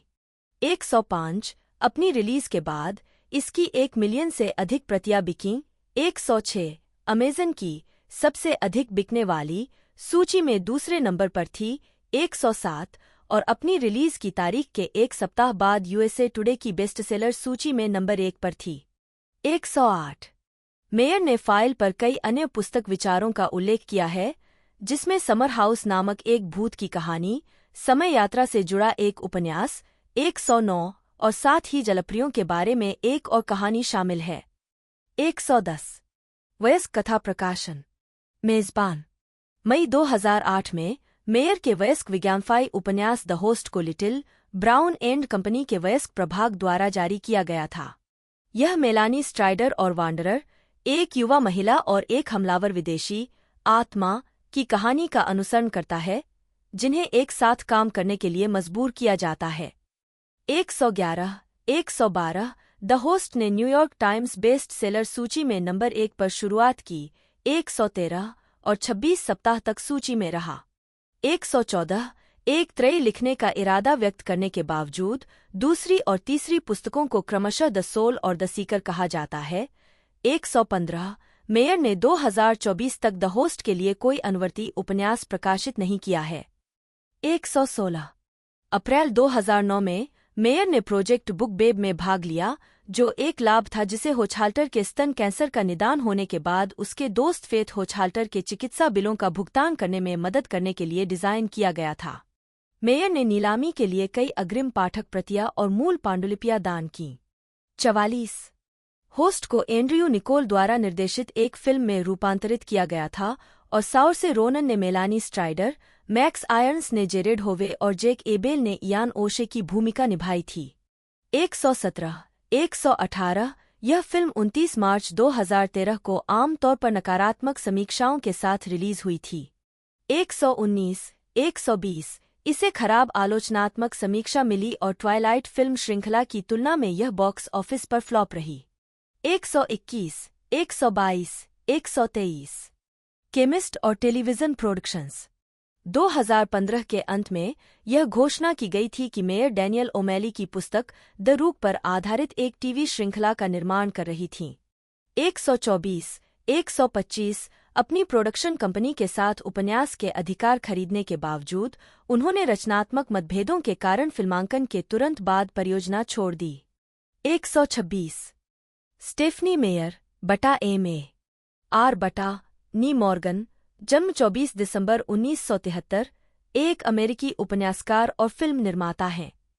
उन्हें वैम्पायर रोमांस सीरीज ट्वाइलाइट लिखने के लिए जाना जाता है, जिसकी 160 मिलियन से ज्यादा प्रतियां बिक चुकी हैं, जिसका 37 अलग अलग भाषाओं में अनुवाद किया गया है। वह संयुक्त राज्य अमेरिका में 2008 और 2009 की सबसे ज्यादा बिकने वाली लेखिका थीं, जिन्होंने 2008 में 29 मिलियन से ज्यादा किताबें बेचीं, और 2009 में 26.5 मिलियन। 2. एक शौकीन युवा पाठक, मेयर ने ब्रिघम यंग विश्वविद्यालय में भाग लिया। 1997 में अंग्रेजी साहित्य में डिग्री के साथ स्नातक होने से पहले 21 वर्ष की आयु में शादी कर ली। एक लेखक के रूप में कोई पूर्व अनुभव नहीं होने के कारण उन्होंने एक सपने में ट्वाइलाइट श्रृंखला के विचार की कल्पना की। जेन ऑस्टेन और विलियम शेक्सपियर के काम से प्रभावित होकर उन्होंने इसके तुरंत बाद ट्वाइलाइट लिखी। कई अस्वीकृतियों के बाद लिटिल ब्राउन एंड कंपनी ने उन्हें $750,000 की 3 पुस्तक सौदे की पेशकश की, जिसके कारण 4 पुस्तक श्रृंखला, 2 स्पिन-ऑफ उपन्यास, 1 लघु उपन्यास और व्यावसायिक रूप से सफल फिल्म रूपांतरणों की एक श्रृंखला हुई। युवा वयस्क उपन्यासों के अलावा मेयर ने द होस्ट 2008 और द केमिस्ट 2016 के 7 वयस्क उपन्यासों में भी कदम रखा है। मेयर की Church of Jesus Christ of Latter-day Saints की सदस्यता ने उनके उपन्यासों को आकार दिया। मेयर के धर्म से मेल खाने वाले विषय, जिनमें एजेंसी, मृत्यु दर, प्रलोभन और शाश्वत जीवन शामिल हैं, उनके काम में प्रमुख हैं। 3. आलोचकों ने मेयर की लेखन शैली को अत्यधिक सलीकृत कहा है, लेकिन उनकी कहानियों को भी प्रशंसा मिली है और उन्होंने एक प्रशंसक वर्ग हासिल किया है। मेयर को 2008 में टाइम पत्रिका की शीर्ष 100 सबसे प्रभावशाली लोगों की सूची में शामिल किया गया था। 4. और 2009 में फोर्ब्स की शीर्ष 100 सबसे शक्तिशाली हस्तियों की सूची में शामिल किया गया था। उनकी वार्षिक कमाई $50 मिलियन से अधिक थी। 5. प्रारंभिक और व्यक्तिगत जीवन। स्टेफनी मॉर्गन का जन्म 24 दिसंबर 1973 को हार्टफोर्ड, कनेक्टिकट, संयुक्त राज्य अमेरिका में हुआ था, जो वित्तीय अधिकारी स्टीफन मॉर्गन और गृहिणी कैंडी मॉर्गन से पैदा हुए 6 बच्चों में से दूसरे थे। 6. 7. उनका पालन-पोषण फीनिक्स, एरिज़ोना में हुआ और उन्होंने स्कॉट्सडेल में चैपल हाई स्कूल में पढ़ाई की। 8. 9. 1992 में मेयर ने एक राष्ट्रीय मेरिट छात्रवृत्ति जीती। 10. जिसने प्रोवो, यूटा में ब्रिघम यंग विश्वविद्यालय BYU में उनके स्नातक अध्ययन को वित्तपोषित करने में मदद की, जहां उन्होंने 1997 में अंग्रेजी साहित्य में कला स्नातक की डिग्री प्राप्त की। 11. 12. हालांकि उन्होंने BYU में अपनी डिग्री शुरू की और समाप्त की, मेयर ने 1996 की शरद ऋतु और 1997 के वसंत में एरिज़ोना स्टेट यूनिवर्सिटी में कक्षाएं लीं। 13. वह अपने भावी पति, क्रिश्चियन N1 पंचो मेयर से एरिज़ोना में मिलीं जब वे दोनों बच्चे थे। 15. इस जोड़े ने 1994 में शादी की। 7. 16 और उनके 3 बेटे हैं, जिनका जन्म 1997, 17, 2001 और 2003 में हुआ। 18. क्रिश्चियन अपने बच्चों की पूरी तरह से देखभाल करने के लिए एक ऑडिटर के रूप में अपनी नौकरी से सेवानिवृत्त हो गए। 9. 19. अपना पहला उपन्यास ट्वाइलाइट लिखने से पहले मेयर ने लॉ स्कूल जाने पर विचार किया, क्योंकि उन्हें लगा कि उनके पास लेखक बनने का कोई मौका नहीं है। मेयर ने बाद में उल्लेख किया कि 1997 में उनके सबसे बड़े बेटे गेब के जन्म ने उनका मन बदल दिया। एक बार जब मेरे पास गेब था तो मैं बस उसकी मां बनना चाहती थी। 20. 21. लेखक बनने से पहले मेयर का एकमात्र पेशेवर काम एक प्रॉपर्टी कंपनी में रिसेप्शनिस्ट के रूप में था। 19. ट्वाइलाइट श्रृंखला। ट्वाइलाइट उपन्यास। मुख्य लेख ट्वाइलाइट उपन्यास श्रृंखला। मेयर के अनुसार ट्वाइलाइट का विचार उन्हें 2 जून 2003 को एक सपने में आया था, जो एक मानव लड़की और एक पिशाच के बारे में था जो उससे प्यार करता था लेकिन उसके खून का प्यासा था। 22, 23, 24 इस सपने के आधार पर मेयर ने पुस्तक के अध्याय 13 का मसौदा लिखा। 11 उसने अध्याय 13 से उपन्यास के अंत तक लिखा और फिर पहले 12 अध्यायों को गुप्त रूप से, बिना किसी आदर्श पाठक वर्ग को ध्यान में रखे या उपन्यास को प्रकाशित करने के इरादे से लिखा। 25 मेयर ने उपन्यास में उनकी किंवदंतियों और परंपराओं को शामिल करने के लिए क्विल्यूट मूल अमेरिकियों पर शोध किया। 26 हालांकि कुछ क्विल्यूट जनजाति के सदस्यों को उनकी किंवदंतियों का उपयोग आक्रामक लगा। 27 मेयर महत्वाकांक्षी लेटर डे सेंट महिला लेखकों के लिए American night writers association ANWA। 29, 30 पुस्तक के प्रति उनकी बहन की प्रतिक्रिया उत्साहजनक थी और उन्होंने मेयर को पांडुलिपि साहित्यिक एजेंसियों को भेजने के लिए राजी किया। 19 उनके द्वारा लिखे गए 15 पत्रों में से 5 अनुत्तरित रह गए, 9 को अस्वीकार कर दिया गया और अंतिम पत्र राइटर्स हाउस की जोडी रीमर की ओर से सकारात्मक प्रतिक्रिया थी। 31 2003 की नीलामी में ट्वाइलाइट के प्रकाशन के अधिकारों के लिए 8 प्रकाशकों ने प्रतिस्पर्धा की थी। नवंबर तक मेयर ने लिटिल ब्राउन एंड कंपनी के साथ 3 पुस्तकों के लिए $7,50,000 का सौदा किया था। 32 ट्वाइलाइट 75,000 प्रतियों के प्रिंट रन के साथ 2005 में प्रकाशित हुआ था। 33 उनके लेखन करियर के शुरुआती दिनों में द्विमासिक पुस्तक हस्ताक्षर और टेम्पे, एरिज़ोना में चेंजिंग हैंड्स बुक स्टोर में होने वाले आयोजनों ने उनके प्रशंसक आधार को विकसित करने में मदद की। 34 ट्वाइलाइट अपनी रिलीज के 1 महीने के भीतर बच्चों की अध्याय पुस्तकों के लिए the New York times best seller सूची में नंबर 5 पर पहुंच गई। 35 37 अपनी सफलता के बावजूद अमेरिकन लाइब्रेरी एसोसिएशन के अनुसार ट्वाइलाइट 2009 की सबसे अधिक चुनौतीपूर्ण पुस्तकों में से एक थी, क्योंकि इसमें यौन रूप से स्पष्ट, आयोनुचित और धार्मिक दृष्टिकोण थे। कुछ स्कूलों और पुस्तकालयों को अपनी अलमारियों से पुस्तकों को हटाने के लिए कहा गया था। 38 जुलाई 2016 में लिटिल ब्राउन एंड कंपनी ने घोषणा की कि मेयर ने द केमिस्ट नामक एक वयस्क एक्शन थ्रिलर लिखी है, जो अपने पूर्व नियोक्ताओं से भाग रही एक पूर्व एजेंट के बारे में है। पुस्तक 8 नवंबर 2016 को जारी की गई थी। 127 2018 में यह घोषणा की गई थी कि मेयर की production company Fickle Fish Tomorrow Studio के साथ मिलकर द केमिस्ट पर आधारित एक टेलीविजन सीरीज का निर्माण करेगी। 128 स्वागत मेयर 2007 में अपनी पुस्तक एक्लिप्स के दौरे पर। मेयर और उनके उपन्यासों का स्वागत मिश्रित रहा है। 89 129 एंटरटेनमेंट वीकली ने कहा है कि मेयर एनी राइस के बाद दुनिया की सबसे लोकप्रिय पिशाच उपन्यासकार हैं। 130 जबकि द गार्जियन ने उन्हें कल्पनाशील कहानीकार, एक विपुल लेखिका और प्रकाशन बाजार में एक नई शक्तिशाली हस्ती के रूप में वर्णित किया है। 131 टोरंटो सन के वेन जेन्स ने सहमति जताते हुए कहा, मेयर की सफलता एक और प्रवृत्ति की ओर इशारा करती है। पिछले कुछ वर्षों में बेस्टसेलर सूचियों पर आभासी वर्चस्व वही है जिसे आमतौर पर युवा वयस्क कथा साहित्य के रूप में वर्गीकृत किया जाता है, और कहा, एक नए हैरी पॉटर एडवेंचर की अनुपस्थिति में किशोर, फंतासी उत्साही और महिलाएं बिक्री ज्यादातर महिलाओं को होती है, जो एक कुमारी जेम्स डीन ईश पिशाच के विचार से झूम उठती हैं, मेयर को पवित्र प्रेम के लिए जाने वाली लड़की बनाती है। 132 द टाइम्स के टाइमन स्मिथ ने उन्हें युवा वयस्क कथा साहित्य की सुपरस्टार के रूप में वर्णित किया है। 133 मेयर को एमएसएन लाइफस्टाइल की 2008 की सबसे प्रभावशाली महिलाओं में से एक नामित किया गया था, जहां उन्हें साहित्यिक प्रकाशक के रूप में वर्णित किया गया था। 134 उन्हें टाइम पत्रिका की 2008 में 100 सबसे प्रभावशाली लोगों की सूची में 49वें स्थान पर रखा गया था। 4 और उन्हें लोगों की सूची में शामिल किया गया था जो मायने रखते थे। लेखक लेव ग्रॉसमैन ने टिप्पणी करते हुए कहा, शायद अमेरिकी अभी तक एक मॉर्मन राष्ट्रपति पद के उम्मीदवार के लिए तैयार नहीं है, लेकिन वे एक मॉर्मन को वर्ष के सबसे अधिक बिकने वाले उपन्यासकार के रूप में अभिषेक करने के लिए तैयार हैं। 135 वैनिटी फेयर की 2009 की शीर्ष 100 सूचना युग शक्तियों की सूची में उन्हें 82वें स्थान पर रखा गया था।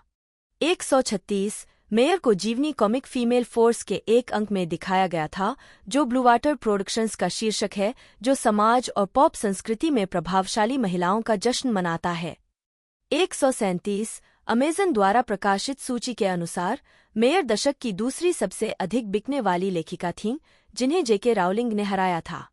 138 मेयर की सफलता के बावजूद उनके उपन्यासों की बहुत आलोचना की गई है। न्यूयॉर्क टाइम्स ने ट्वाइलाइट के आधार को आकर्षक और सम्मोहक कहा। हालांकि समीक्षा जारी है, पुस्तक कई बार अतिशयोक्तिपूर्ण शौकिया लेखन से ग्रस्त है। यह दर्शाता है कि मेयर ने दिखाने के बजाय बताने पर बहुत अधिक भरोसा किया और एडवर्ड के आकर्षण और बेला के बेहोश होने के अत्यधिक संदर्भ थे। 139 द गार्जियन के एक लेख ने बेला के चरित्र की आलोचना की, उसे उबले हुए आलू के करिश्मे के साथ एक अनाड़ी, स्वार्थी मूर्ख कहा और एडवर्ड के परफेक्ट छोटे सज्जन के रूप में चित्रण की आलोचना की, जो लगातार बेला की यौन इच्छाओं का विरोध करता है। 140 एनपीआर ने अलंकृत भाषा के पीछे छिपे दोहराव वाले जैक हैमर होने के लिए उपन्यास की आलोचना की। इसके अलावा उन्हें कहानी अरुचिकर लगी और मुख्य चरित्र अप्रिय लगा। 141 एंटरटेनमेंट वीकली ने कहा कि ब्रेकिंग डॉन की कथा कई बार इतनी अव्यवस्थित और अपमानजनक थी कि मेयर ने दृष्टिकोण को जैकब ब्लैक पर स्थानांतरित कर दिया, जिसने इतने लंबे समय तक कथानक के कहर को कम कर दिया। 142 उपन्यासकार ऑर्सन स्कॉट कार्ड, जो मेयर की तरह एक मॉर्मन है, ने कहा, स्टेफनी मेयर चमकदार स्पष्टता के साथ लिखती हैं, पाठक और उनके साझा सपने के बीच कभी नहीं खड़ी होती हैं। वह असली चीज है। 143 न्यूज़वीक के साथ एक साक्षात्कार में लेखिका जोडी पिकॉल्ट ने कहा, स्टेफनी मेयर ने लोगों को किताबों की ओर आकर्षित किया है और यह हम सभी के लिए अच्छा है।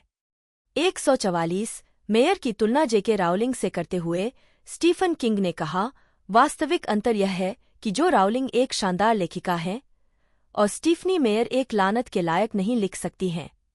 वह बहुत अच्छी नहीं है। किंग ने जोर देकर कहा कि मेयर की किताबें पाठकों को पसंद आती हैं क्योंकि वह उन किताबों में प्यार और सेक्स के सुरक्षित जुड़ाव को खोलती हैं। 145 अमेरिकी धार्मिक इतिहास के विद्वान जन रीस की मेयर के उपन्यासों पर मिलीजुली प्रतिक्रियाएं थीं। कई बार उन्हें मेयर के कामों को प्रभावित करने वाले मॉर्मन धर्मशास्त्र सुंदर और जटिल लगे। हालांकि वह मेयर को एक प्रतिभाशाली कहानीकार के रूप में वर्णित करती हैं, न कि एक प्रतिभाशाली लेखक के रूप में, उनके उपन्यासों में कई तकनीकी खामियों को देखते हुए। इसके अलावा रीस ने मेयर के काम में प्रतिगामी लिंग रूढ़िवादिता की आलोचना की। 146 क्विल्यूट जनजाति के पास एक परंपरा है कि उनके पूर्वज भेड़ियों से इंसानों में बदल गए थे, लेकिन उपन्यास में क्विल्यूट के अधिकांश विवरण गलत हैं। 147 क्विल्यूट जनजाति ने किताबों और फिल्मों में उनकी परंपराओं के उपयोग और उसके बाद के व्यापारीकरण को सांस्कृतिक चोरी के रूप में वर्णित किया। 27 प्रशंसक अनुसरण मेयर ने ट्वाइलाइट उपन्यासों के युवा वयस्क पाठकों के बीच लोकप्रियता हासिल की है, जो वाशिंगटन राज्य में ओलंपिक प्रायद्वीप पर फोर्क्स के छोटे शहर में सेट हैं। इस प्रकार फोर्क्स ने प्रशंसकों से ध्यान आकर्षित किया है और 13 सितंबर को स्टेफनी मेयर दिवस मनाता है, जो चरित्र बेला स्वान के जन्मदिन की तारीख है। 148 मेयर के प्रशंसक उनकी पुस्तक के पात्रों की नकल करते हैं, कहानियों से संबंधित प्रशंसक कथाएं लिखते हैं और पुस्तक हस्ताक्षर समारोह में भाग लेते हैं। चरम प्रशंसकों को ट्विहार्ड्स के रूप में जाना जाता है। 29 नवासी मेयर की ट्वाइलाइट श्रृंखला से प्रेरित होकर ट्वी रॉक नामक गीक रॉक की एक शैली उभरी है, जो जेके राउलिंग की है हैरी पॉटर श्रृंखला से प्रेरित विजार्ड रॉक के उद्देश्य के समान है।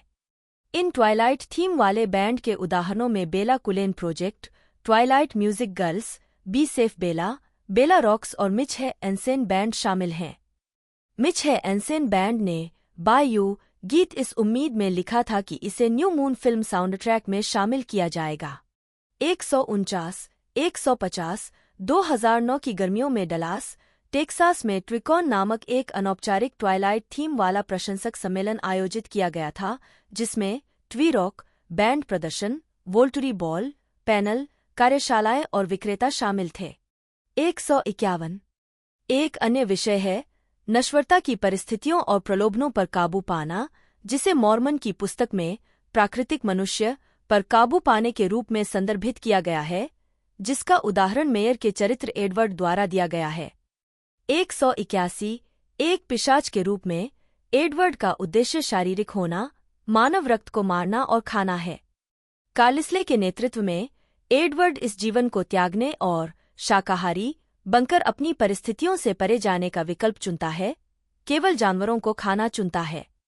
वह दैनिक प्रलोभन के बावजूद इन मूल्यों को बनाए रखने का विकल्प चुनता है, जो केवल तब बढ़ता है जब वह बेला से मिलता है। वह उसके रक्त को लगभग अनूठा पाता है। एडवर्ड एक परिवर्तन से गुजरता है जिसमें एडवर्ड पर बेला का भरोसा उसे प्रलोभन पर काबू पाने और बेला को सुरक्षित रखने की अपनी क्षमता पर भरोसा करने की अनुमति देता है। 182 ट्वाइलाइट श्रृंखला में आत्मनियंत्रण एक प्रमुख विषय है।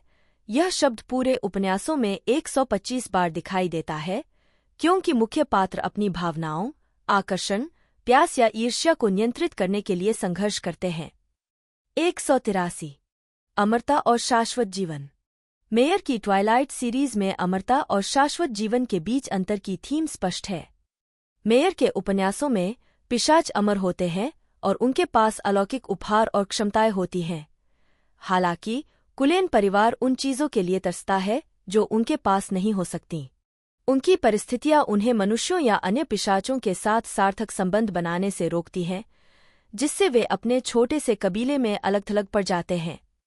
इसके अलावा कुलेन परिवार के जोड़े संतान पैदा करने में असमर्थ हैं, जिससे रोज़ली में बहुत कड़वाहट पैदा होती है, जो बेला की गर्भवती होने की क्षमता से ईर्ष्या करती है।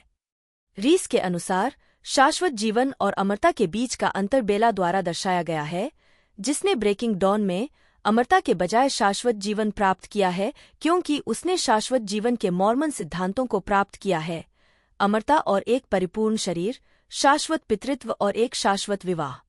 184 रीस संकेत देते हैं कि बेला को आत्मसेवा के बजाय आत्मबलिदान के कार्य में अमरता प्राप्त होती है, क्योंकि वह अपने बच्चे के जन्म के लिए मर जाती है। बेला को बाद में एक परिपूर्ण पिशाच शरीर में पुनर्जीवित किया जाता है। मोर्मोनिज्म में पुनरुत्थान रिश्तों के संदर्भ में होता है, जिसका उदाहरण बेला है, जो अपने पति, बच्चे और कलन परिवार के बाकी सदस्यों के साथ अपने पुनर्जीवित शरीर का आनंद लेती है। 185 उपन्यासों के शीर्षक इस विचार को पुष्ट करने का काम करते हैं। श्रृंखला की शुरुआत में बेला फीनिक्स को छोड़ने और फोर्क्स की ओर जाने की चर्चा करती है, जहां वह कहती है, सूर्य को अलविदा। पहले 3 उपन्यासों के शीर्षक ट्वाइलाइट, न्यू मून और एक्लिप्स प्राकृतिक घटना के रूप में काम करते हैं, जिसमें सूर्य काला हो जाता है।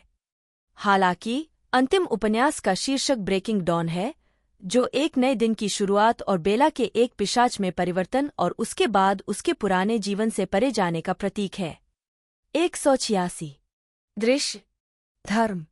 Mayor Church of Jesus Christ of Latter-day Saints की सदस्य हैं और शराब या कॉफी नहीं पीती हैं, धूम्रपान नहीं करती हैं या आर-रेटेड फिल्में नहीं देखती हैं। इसी तरह उपन्यासों में शराब पीने और धूम्रपान करने का कोई दृश्य नहीं है, उनकी 2008 की द होस्ट के अपवाद के साथ, जिसमें शराब पीने का दृश्य है। एक प्रमुख सेक्स दृश्य को शामिल करने के दबाव के बावजूद मेयर अपनी श्रृंखला में ग्राफिक सेक्स को शामिल करने के खिलाफ अड़ी हुई थीं। टाइम के लेव ग्रॉसमैन के अनुसार श्रृंखला का कुछ आकर्षण इसके सेक्स की कमी और संयम के कामुकता के कारण है।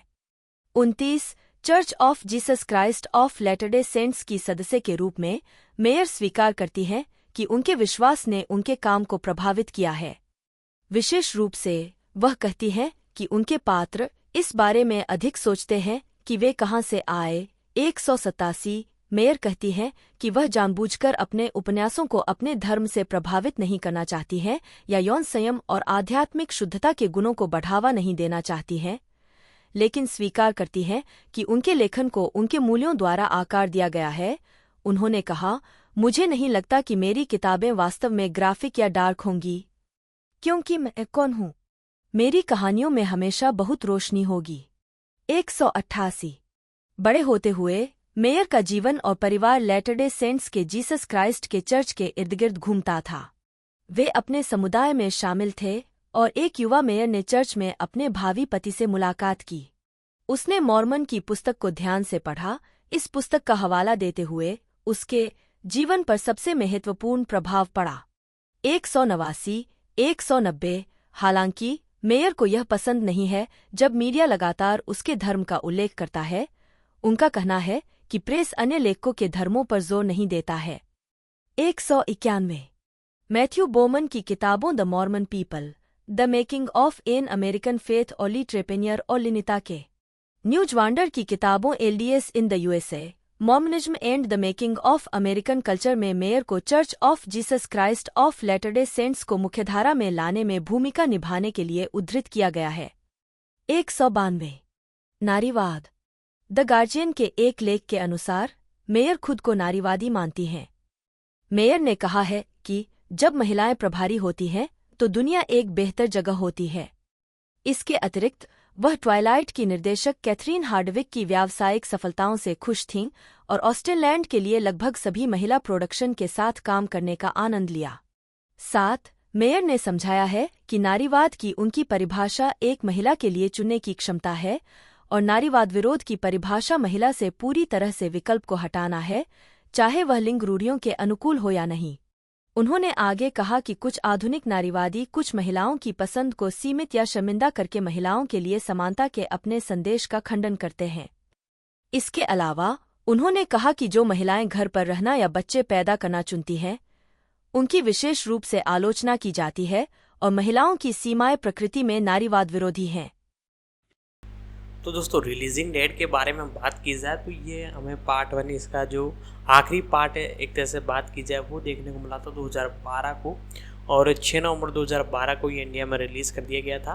बाकी बजट इसका 136 मिलियन का था, जिसके अंदर इसने कलेक्शन तकरीबन मैं आपको बता दूं 848.6 मिलियन का किया था। तो सुपर डुपर हिट रही थी, अपने बजट से लगभग 7 से 8 गुना कमाई इसने की थी। तो मूवी सुपर डुपर हिट रही थी। बाकी आगे भी हमें इसके पार्ट देखने को मिल सकते हैं, जिनके बारे में मैंने अपडेट आपको बताई दी है। वीडियो अच्छी लगी है तो लाइक करना ना भूलिएगा। दोस्तों, मिलते हैं अगले वीडियो में।